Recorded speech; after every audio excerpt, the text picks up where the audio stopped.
Assalamualaikum, Assalamualaikum warahmatullahi wabarakatuh. Perkenalkan nama saya Muhammad Nizar Aga Zairul Haq dengan NIM 71014213383 dari Prodi Pendidikan Administrasi Perkantoran. Di sini saya akan menerangkan bab 2 mengenai kajian pustaka dan pengembangan hipotesis penelitian. Yang pertama ada kajian teori dasar. Identitas teori. Pilih teori yang relevan dengan topik penelitian. Teori ini harus memiliki dasar yang kuat dan telah diakui dalam bidang studi yang bersangkutan. Yang kedua, uraikan konsep. Jelaskan konsep-konsep utama dari teori tersebut. Sertakan definisi, prinsip-prinsip, dan bagaimana teori tersebut dapat diterapkan dalam konteks penelitian Anda. Yang ketiga, kaitkan dengan penelitian. Tunjukkan bagaimana teori ini mendasari penelitian Anda dan relevansinya terhadap variabel yang akan diteliti.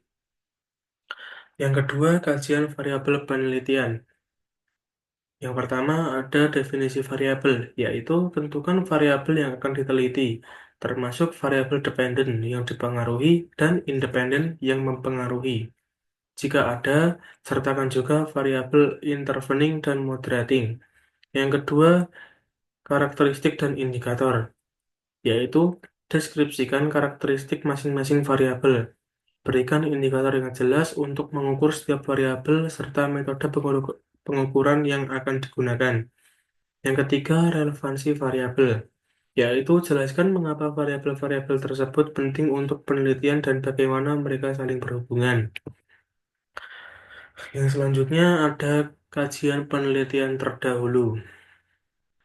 Yang pertama ada analisis penelitian sebelumnya, yaitu tinjau hasil-hasil penelitian yang relevan dengan topik Anda. Ringkas temuan-temuan penting dan metodologi yang digunakan. Yang kedua, identifikasi kesenjangan. Temukan kesenjangan dalam penelitian sebelumnya yang belum diteliti atau masih memerlukan eksplorasi lebih lanjut.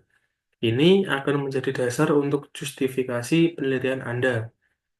Yang berikutnya, referensi yang tepat. Gunakan referensi yang kredibel dan terkini untuk mendukung analisis Anda. Yang selanjutnya, kerangka teoretik dan model teoretik. Yang pertama ada penyusunan kerangka teoretik, yaitu buat kerangka teoretik yang menunjukkan hubungan kausalitas antar konsep. Gunakan diagram atau tabel untuk memvisualisasikan hubungan ini. Kedua, model teoretik, yaitu rancang model teoretik yang menggambarkan interaksi antara variabel. Model ini harus mencerminkan kerangka teoretik yang telah Anda susun dan dapat digunakan sebagai panduan dalam penelitian. Selanjutnya, kerangka berpikir dan model penelitian empiris. Yang pertama, proses pemikiran, yaitu susun kerangka berpikir yang logis dan sistematis. Ini harus mencakup langkah-langkah deduktif yang mengarah pada rumusan hipotesis.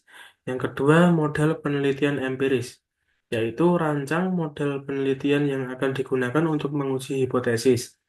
Model ini harus mencakup desain penelitian, metode pengumpulan data, dan analisis yang akan digunakan. Selanjutnya, hipotesis penelitian. Hipotesis penelitian ada tiga, yaitu rumusan hipotesis, arah hubungan, dan justifikasi hipotesis. Yang pertama, rumusan hipotesis, yaitu buat hipotesis yang jelas dan spesifik berdasarkan kajian teori dan variabel. Hipotesis harus dapat diuji dan relevan dengan tujuan penelitian. Yang kedua, arah hubungan, yaitu tentukan arah hubungan antara variabel positif, negatif, atau tidak terarah. Ini akan membantu dalam merumuskan prediksi yang akan diuji dalam penelitian. Yang ketiga, justifikasi hipotesis, yaitu memberikan alasan yang kuat untuk setiap hipotesis yang diajukan, berdasarkan kajian teori dan penelitian terdahulu.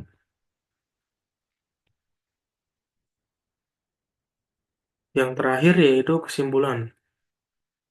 Kajian teori dasar, variabel penelitian, penelitian terdahulu, kerangka teoritik, kerangka berpikir, dan hipotesis adalah elemen penting dalam menyusun penelitian yang solid. Kajian teori membantu memahami landasan konseptual penelitian, sedangkan identifikasi dan penguraian variabel memastikan fokus penelitian yang jelas. Penelitian terdahulu memberikan konteks empiris membantu menemukan kesenjangan yang bisa dijadikan dasar untuk penelitian baru. Kerangka teoritik dan modal penelitian empiris memfasilitasi pengorganisasian konsep dan variabel, sementara hipotesis yang spesifik dan didukung oleh teori akan mengarah pengujian yang relevan terhadap masalah penelitian. Sekian dari saya, mohon maaf bila ada kesalahan. Bila taufiq walhidayah, wassalamualaikum warahmatullahi wabarakatuh.